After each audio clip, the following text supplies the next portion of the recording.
खर्च नमस्कार काका. नमस्कार.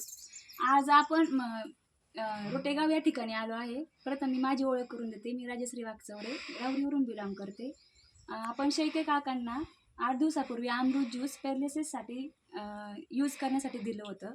तर आपण त्यांच्याच तोंडून ऐकू का अमृत ज्यूस यूज केल्यानंतर त्यांना काय फरक पडला. काका नमस्कार. नमस्कार. तुम्हाला अमृत ज्यूस आपण किती दिवसापूर्वी दिलं होतं? आम्हाला 8 दिवस झाले ते. तर आम्हाला थोडा रिझल्ट जाणार त्याचावाला.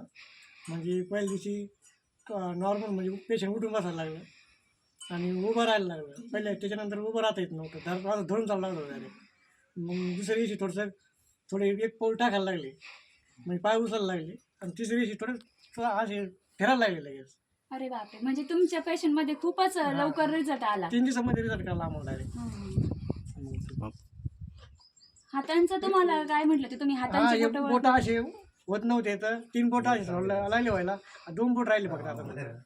ते पण आता थोडे काय हात पण असं व्हायला लागला. पहिला असं होत होतं डायरेक्ट.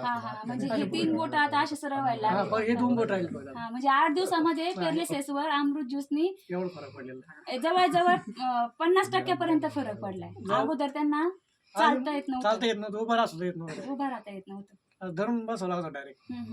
लघवीला पण त्याला न्यावं लागतं डायरेक्ट, असं धरून 2 जण लागतं डायरेक्ट. म्हणजे धरूनच सगळ्या काम करावं लागायचं. जेवण श्वास लवकर आज सुद्धा करता येत नव्हतं. तुम्हाला काय वाटतं, आपलं हे अमृत ज्यूस सर्वांनी वापरावे की नाही वापरावे? सर्वांनी वापरलं पाहिजे. बरं, काकांचं म्हणणं आहे अमृत ज्यूस सगळ्यांनी वापरलं पाहिजे.